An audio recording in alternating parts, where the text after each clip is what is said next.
నమస్తే అండి. ముఖ్యంగా ఇక్కడికి విచ్చేసిన మీడియా మిత్రులందరికీ కూడా చాలా చాలా థ్యాంక్స్. నేను నిజంగా ఎక్స్‌పెక్ట్ చేయలేదు మీరు ఇంతమంది వస్తారు అని. నేను ఏం మాట్లాడాలని ప్రిపేర్ అవ్వలేదు గానీ there is a pain in my heart. So almost ఇప్పటికి ఒక 14 రోజులు అవుతుంది ఇన్సిడెంట్ జరిగి. కానీ నేను హ్యూమన్ రైట్స్ కమిషన్‌కి అలాగే ఉమెన్ కమిషన్‌కి కంప్లెయింట్ చేసి కేస్ నంబర్ వచ్చే వరకు వెయిట్ చేయడం జరిగింది. At the same time Sankranti holidays కూడా రావటం వల్ల దీనికి కొంచెం టైం తీసుకోవాల్సి వచ్చింది నేను. అండ్ నాకు కూడా నా మానసికంగా నేను చాలా పెయిన్, డిప్రెషన్ నా ఫేస్లో కూడా తెలుస్తుంది. ఐమ్ నాట్ వెల్ అసలు.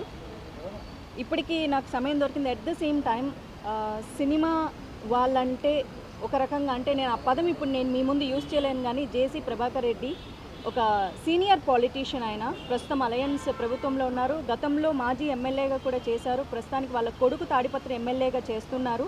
మున్సిపల్ చైర్మన్ కమిషన్ ఆఫ్ తాడిపత్రికి కూడా ఉన్నారు.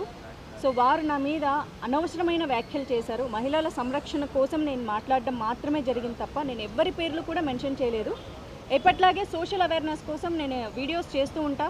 సినిమా ఇండస్ట్రీలో చాలామంది అమ్మాయిలకు జరుగుతున్న అన్యాయాల మీద నేను ఎన్నోసార్లు మాట్లాడాను కూడా. కానీ సినిమా ఇండస్ట్రీ ఎప్పుడు కూడా నేను మాట్లాడింది కండెమ్ చేయలేదు. అండ్ శివబాలాజీ గారికి, మాధల్ రవి గారికి కాల్ చేయడం జరిగింది.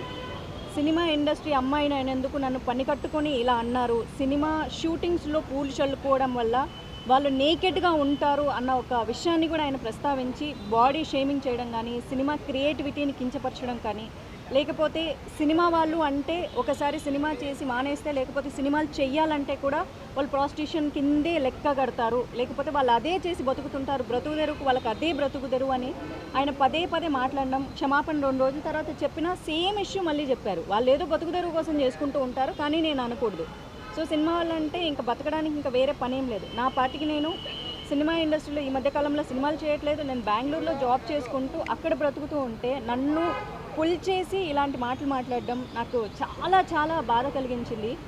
శివ గారికి ఎప్పుడైతే నేను కాల్ చేశానో ఇలా నాకు మన సినిమా ఇండస్ట్రీ నుంచి కండెమ్ చేయాలని అడిగితే చాలా వెంటనే స్పందించారండి. 15 సంవత్సరాలుగా శివబాలాజీ గారు కానీ, మాధల్ రవి గారు నాకు మంచి సన్నిహితులు. బట్ ఇక్కడికి వచ్చేసరికి స్నేహితులు అన్నది ఇంపార్టెంట్ కాదు. ఎందుకంటే మాకు కొన్ని బైలాస్ ఉంటాయి. దాని ప్రకారం మాత్రమే వాళ్ళు ఏదైనా యాక్షన్ తీసుకోగలరు. పర్సనల్ ఇష్యూస్ అన్నది ఇక్కడ తీసుకోరు.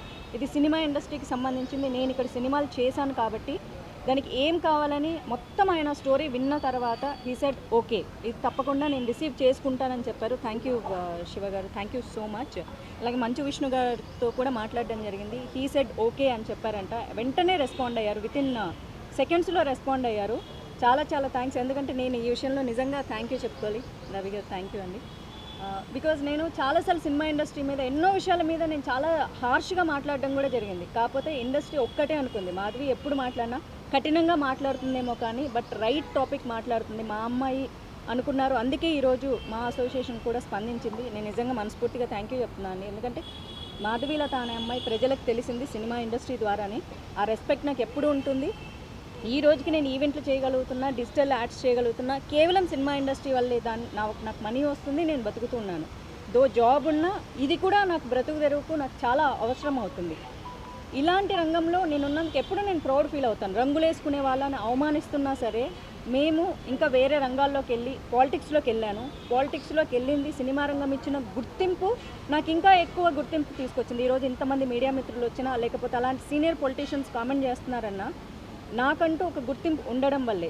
కానీ పదే పదే ఇంతకుముందు ఇప్పుడు రేపు పొద్దున కూడా స్మృతి ఇరానీ గారు కూడా అన్నారు, మేము సినిమా వాళ్ళం అయినందువల్లే మా విధానాల గురించి ఖండించాలే తప్ప మా పాత్రలో లేకపోతే మేము సినిమా యాక్టర్లను మమ్మల్ని పదే పదే క్యారెక్టర్ అసాసినేట్ చేయడము అన్నది కరెక్ట్ కాదు అని.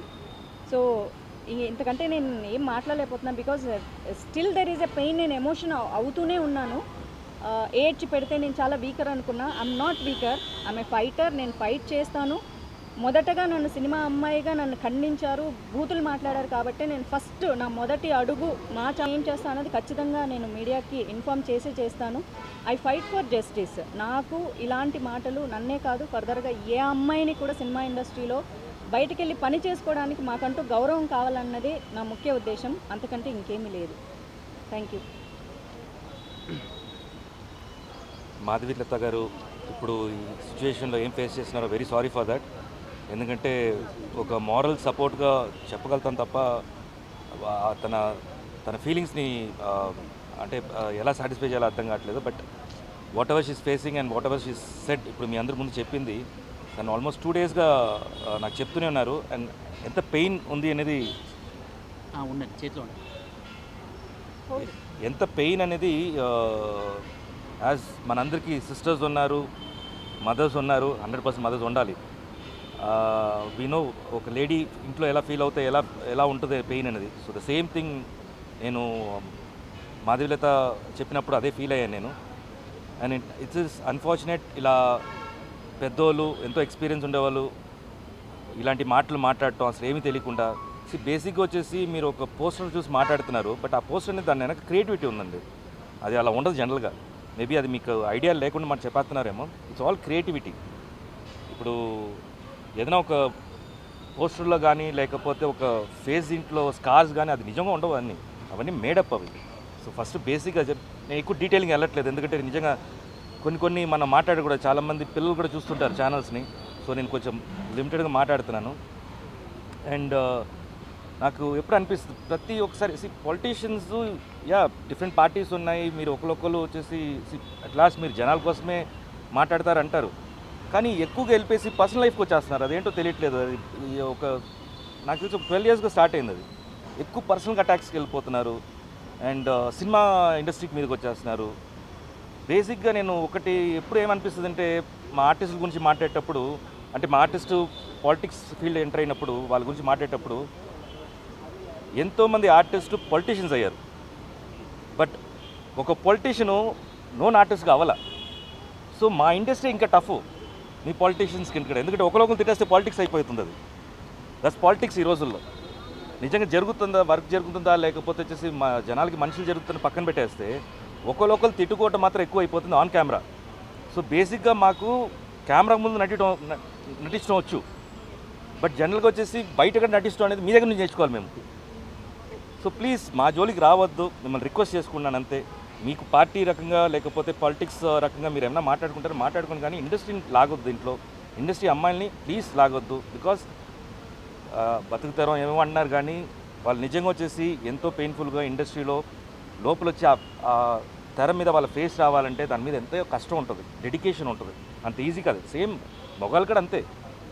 It's not only the passion, this lot of time, lot of ఏం చెప్పాలి అంటే మీకు టెక్నికల్గా చెప్పాలంటే ఆడిషన్స్ అని అంటారు అండి. ఆడిషన్స్ ఎన్నో పొద్దు నుంచి నైట్ దాకా వచ్చేసి ప్రతి ఆఫీస్కి వెళ్తేనే ఆ గుర్తింపు ఎవరో ఒకరు గుర్తిస్తారు. So it's not that easy. So please మీ అందరికి రిక్వెస్టే, ప్రతి ఒక్కరికి నేను ఇండివిజువల్గా చెప్పట్లే, ప్రతి ఒక్కరికి రిక్వెస్ట్ చేస్తున్నాను, ఇండస్ట్రీ జోలికి రావద్దు please. Thank you so much. Sorry, the main ఇదేంటంటే ఇప్పుడు మాధవీలత గారు కొంచెం కంప్లైంట్ లెటర్ ఇచ్చారు. మా ప్రొసీజర్ ఏంటంటే ఇప్పుడు మేము ఈసీ మీటింగ్ కండక్ట్ చేసుకోవాలి.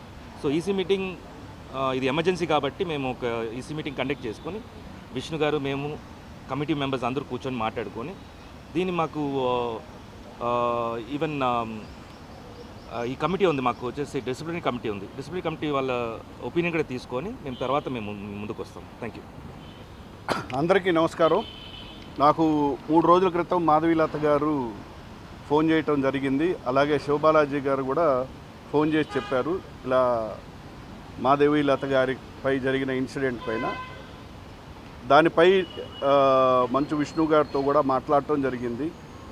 ముందుగా చెప్పాలనుకుంది ఏంటంటే మూవీ ఆర్టిస్ట్ అసోసియేషన్లో there is a woman protection cell. ఎందుకంటే మూవీ ఆర్టిస్ట్ అసోసియేషన్లో ఉన్న మహిళలందరికీ మేము అండగా ఉంటామని ఒక సీరియస్ ఉమెన్ ప్రొటెక్షన్ సెల్ ఉంది. ఎందుకంటే ఇవాళ అసోసియేషన్లో మహిళలు వర్క్ ప్లేస్లో యాక్ట్ చేస్తున్నారు. వాళ్ళు ఎంతో కష్టపడి పాపం వాళ్ళ జీవితాలను పణంగా పెట్టి వాళ్ళు యాక్ట్ చేస్తున్నారు, జనంలోకి వెళ్తున్నారు. మరి అటువంటి వారిపైన ఎటువంటి దాడిని కూడా మేము మూవీ ఆర్టిస్ట్ అసోసియేషన్ తరఫు నుంచి ఖండిస్తాం. అలాగే మూవీ ఆర్టిస్ట్ అసోసియేషన్లోని మహిళలందరికీ అండగా ఉంటుంది. అలాగే మాధవీలత గారిని ఆ రోజు నేను రిక్వెస్ట్ చేసాం. ఛాంబర్లో కూడా వారు కంప్లైంట్ ఇచ్చారు. అలాగే అన్ని ఇండస్ట్రీలోని అన్ని సంఘాల్లోనూ వారు కంప్లైంట్ ఇవ్వటం జరిగింది. తప్పనిసరిగా ఎందుకంటే ఈ మధ్య మేము చూస్తున్నాం మాకు చాలా బాధాకరంగా ఉంది. ఇండస్ట్రీలో చాలా వ్యక్తుల పైన ఈ యూట్యూబుల్లో రాంగ్ ప్రచారాలు, అంటే నిజం గడప దాటేలోపే అబద్ధం ఊరంతా తిరిగేసి వస్తుంది. అది వాళ్ళ వ్యక్తిగత జీవితాలని పాడు చేస్తున్నాయి. ఎంతోమంది గురించి చనిపోయారని కానీ, సో ఇటువంటి దాళ్ళు మహిళలపై ఉండకూడదని మూవీ ఆర్టిస్ట్ అసోసియేషన్ ఇప్పుడు వారు ఇచ్చిన కంప్లైంట్ని మాకు we have a committee.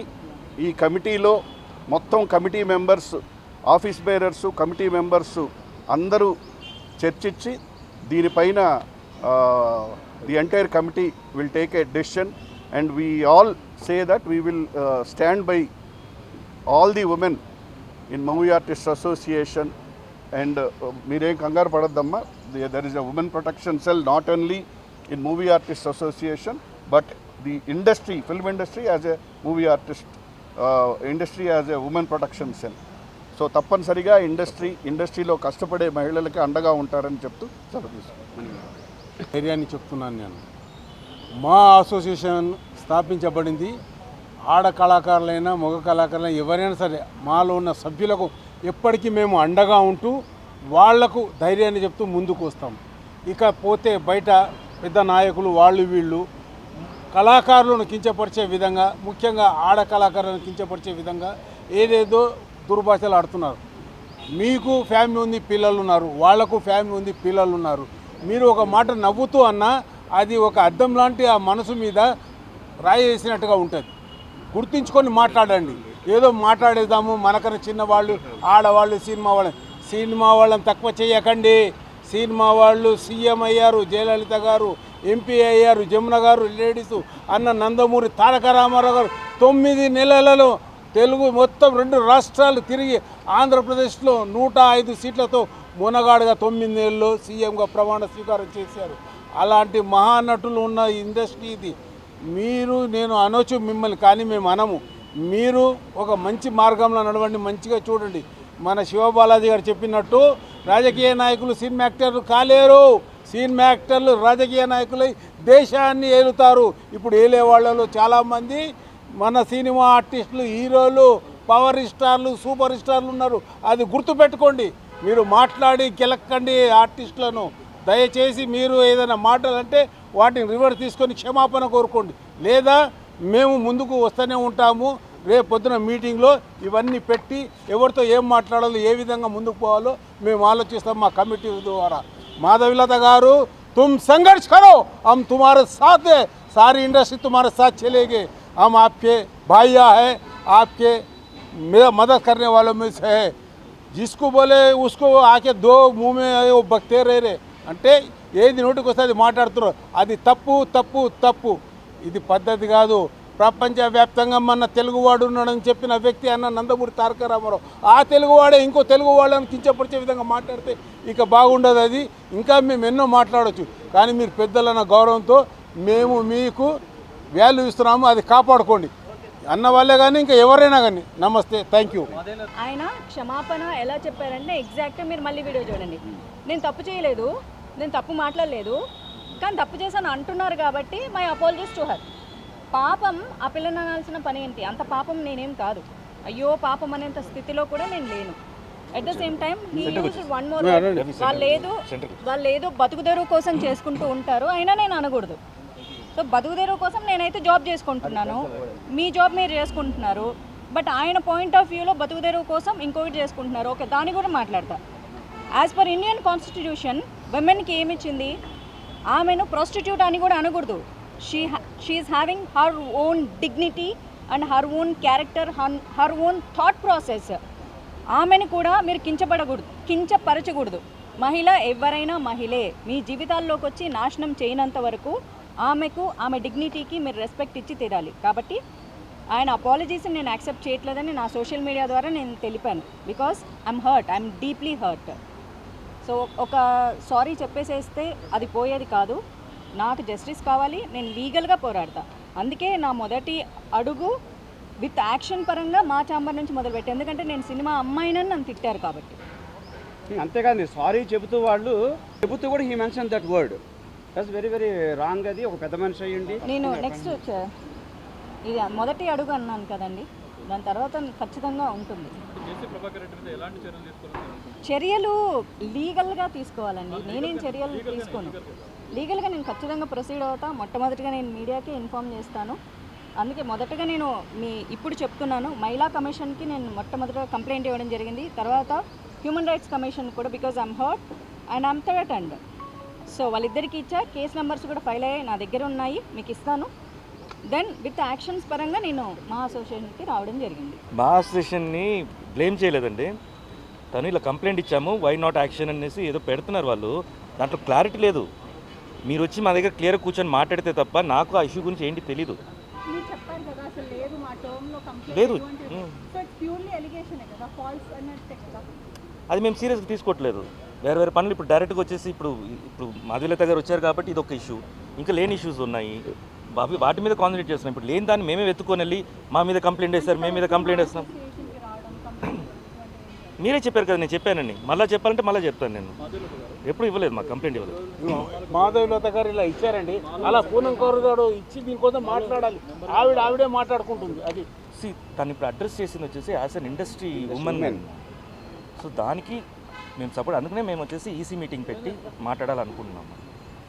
So that is going to be our next action. At the same time అండి, ఈ సినిమా క్రిటిక్స్ అనే పేరు పెట్టుకొని చాలామంది యూట్యూబ్లో నోటికి వచ్చిన బూతులు తిడుతున్నారు. చూస్తూనే ఉన్నా, చాలామంది హీరోలని, చాలామంది హీరోయిన్లని. When it comes to me, ఎందుకంటే ఇప్పుడు నాది సమస్య, నాకు పెయిన్ ఉంటుంది. వేరే వాళ్ళని తిట్టినప్పుడు నాకు కోపం వస్తుంది, కానీ నన్ను తిట్టినప్పుడు నాకు ఇంకా బాధ వస్తుంది. ఈ అమ్మాయిని ఈ మాటే కాదు, ఈ అమ్మాయిని కూడా దాన్ని ఈ మాటే కాదు, ఇంతకంటే ఇంకా ఏదైనా పెద్ద బూత్ ఉంటే అది తిడితే చాలా బాగుంటుంది, చెప్పు తీసుకొని కొడతామని ఈ సినిమా క్రిటిక్స్ అనే పేరుతో చాలామంది ఆడవాళ్ళు, చాలామంది మగాళ్ళు బతికేస్తున్నారు. సో అది కూడా అసలు కరెక్ట్ కాదండి. ఇక్కడ సినిమా క్రిటిక్స్ అంటే సినిమా ఇండస్ట్రీని హెల్తీగా క్రిటిసైజ్ చేయాలి తప్ప, సినిమా వాళ్ళని అమ్మనా బూతులు తిడితే వాళ్ళు ఎప్పటికీ సినిమా క్రిటిక్స్ అవ్వరు. పక్కన పేరు పెట్టుకున్నంత మాత్రాన they can't be official. So ఇదొక్కటి నేను చెప్పాలనుకుంటున్నా. సో వాళ్ళ మీద కూడా లీగల్ యాక్షన్స్ తీసుకోవాలని అనిపించినా తీసుకొని వాళ్ళని హీరోలని, హీరోయిన్లని చేయదలుచుకోవట్లేదు కాబట్టి ప్రస్తుతానికి వదిలేస్తున్నా. బట్ రేపొద్దున నా గురించి ఇంకొక మాట మాట్లాడితే కనుక డెఫినెట్గా చాలా పెద్ద సీరియస్ యాక్షన్ లీగల్గా తీసుకుంటానని చెప్తున్నాను.